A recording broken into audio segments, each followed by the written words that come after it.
Welcome to the Breakdown to Breakthrough podcast. My name is Lisa A. Romano. I am a life coach, best-selling author, YouTube vlogger, meditation teacher, and expert in the field of codependency and narcissistic abuse. I am a believer in the power of an organized mind. My aim is to help people learn what it means to live above the veil of consciousness rather than living a reactive life. May your heart feel blessed, your mind feel expanded, and your spirit find hope as you spend time with me here at the Breakdown to Breakthrough podcast. And so today I'm going to be talking about 5 ways that you can tame your inner critic. And we have to understand that we have the ability to observe the mind. All too often we are reactive and we are reacting to the mind. We are reacting to other people. And we do not understand that our personal power comes from the ability to observe what we think rather than simply react to what we think. And very oftentimes what we think is not what we think at all. It's what we've been programmed and conditioned to think. So the first thing that we're going to do is we're going to decide to observe rather than react. We are going to observe our mind and get in the habit of observing our mind. We are going to come out of reactive mode, literally stepping into a different paradigm. This is a mind shift, dear ones. When you decide to wake up in the morning and to observe what's happening in your mind rather than react to what's happening in your mind, this is a complete game changer. When we are suffering from codependency, we are reacting to trauma, although we don't know it, and we are living off of what has been stored in the amygdala and hippocampus in terms of behavior, but we don't know it. If we have been taught that we are not worthy of love, we don't know it sometimes. And very oftentimes we don't understand that our attachment to other people, our fawning, our people-pleasing, our shutting down, our ability to dissociate, all of these things are ways that we're dealing with codependency unconsciously. But what we don't understand is we're reacting and we're not observing. So the first thing that we do is we wake up and we say, today is going to be the day that I observe the way I think rather than just mindlessly react to whatever thought comes into my head.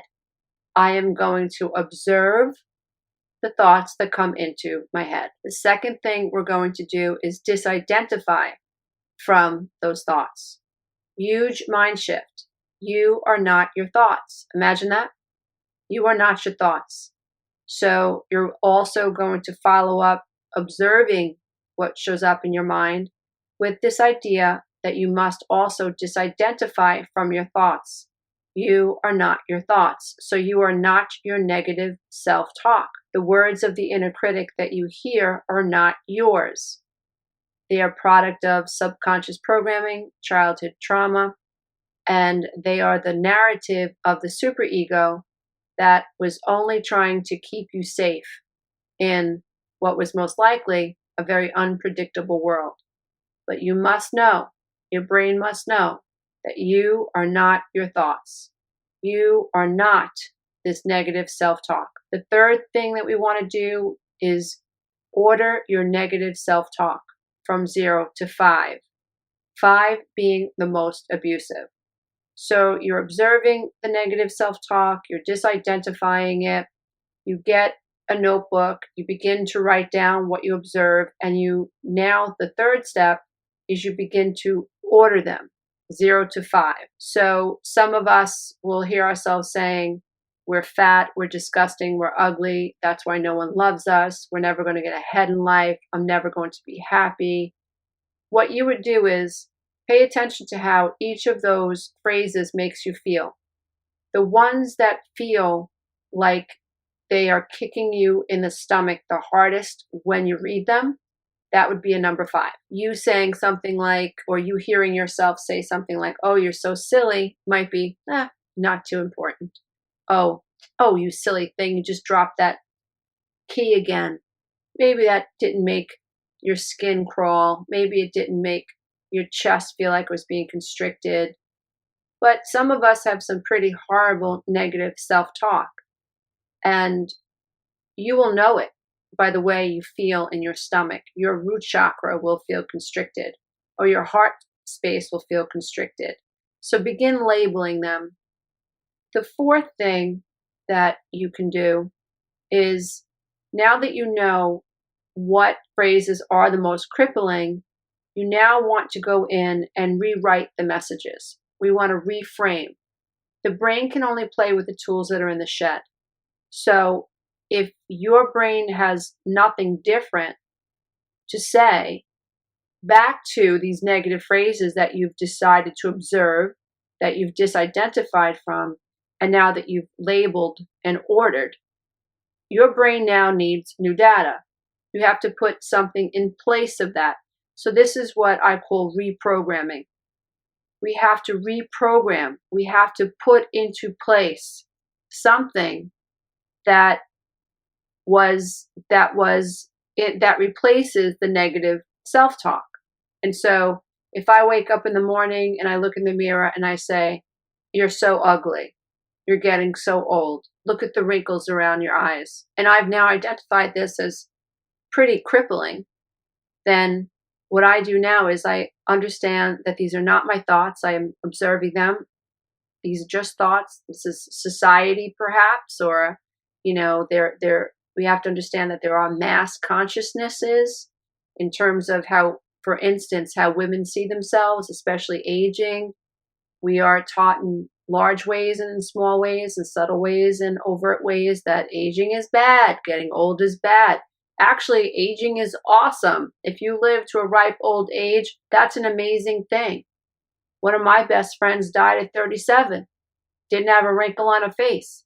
Trust me, she wishes that she was alive today, or I imagine that she would wish she was alive today, watching her children graduate from college, start their careers, and so on. But the messages that we receive are negative about aging. So once we've noticed that we have this negative inner critic, we've identified this phrase, now we want to reframe that phrase or completely write over it. A new phrase could be, "It's good that we're aging. It's wonderful to be alive today. I'm so thankful that I'm alive today. Every wrinkle may represent a laugh. Every wrinkle represents a year. I want many years. May my face fill with many wrinkles. The more wrinkles, the older I've lived, the more that I've experienced." So now, when I look in the mirror tomorrow and I hear this negative self-talk, I can recall the new positive self-talk, the affirmation to help me rewire this pattern I have of looking into the mirror and hearing my inner critic and hearing this dialogue that has come from my father, that has come from society, that has come from narcissistic others, that's come from people I've known, that's come from my mother and the negative way that she spoke about herself and her wrinkles. So now I have some meat on the bone. Now I can actually rewire this negative self-talk. The fifth thing that you want to do is ask yourself if this negative self-talk is any way that you would talk to a best friend. Would you repeat these negative phrases to a child? Would you want someone you love to have to struggle with those types of negative phrases? It's important that you hear yourself have that conversation so that you can acknowledge the pain that those phrases would have if you were speaking them to somebody who was innocent, like a child. It's important that you identify with the pain and you recognize that negative self-talk is painful. Because when your negative self-talk is happening, you're feeling the pain of it, but that translates to shame. And it's not the same thing when you're observing a negative phrase happening to someone else. This is why so many of us that have been bullied in life can't tolerate when someone else gets bullied. And many people who have been bullied have become activists or just feel it necessary to protect other people. Because when we observe the bullying happening to someone else, then we identify, hey, that's poor behavior. But when we are experiencing the negative self-talk from within, what happens is shame, and shame is crippling. And what happens is when we are shamed, we become the shame, and we're not able to harness the power of being able to observe the shame happening to someone else, because we actually identify with the shame. We become one with the shame. So spending some time repeating these negative phrases and imagining and asking yourself, would I repeat these phrases to someone I loved? Would I repeat these phrases to a child? Would I say this to anyone? So oftentimes the things that we've said to ourselves, we would never say to anyone else. When we attach pain to these phrases, then the pain versus pleasure principle in our brain begins to go to work for us. When the brain understands, wait a minute, this phrase is negative and this phrase is painful, the brain will automatically not want to continue using that phrase on you, because the brain wishes to avoid pain and it wishes to seek pleasure. What we're trying to do is get your brain to associate pain with this negative self-talk in a healthy way, so that you can harness pleasurable self-talk. So your brain can associate pleasure with positive self-talk. And if you stick to this, if you do this consistently every single day, your life must improve. Thank you so much for being here, and thank you for participating in this short podcast that was just simply aimed at helping you learn to tame the inner critic within you in 5 easy steps. If you'd like to learn more about me, you can go to www.lisaaromano.com. Namaste, until next time.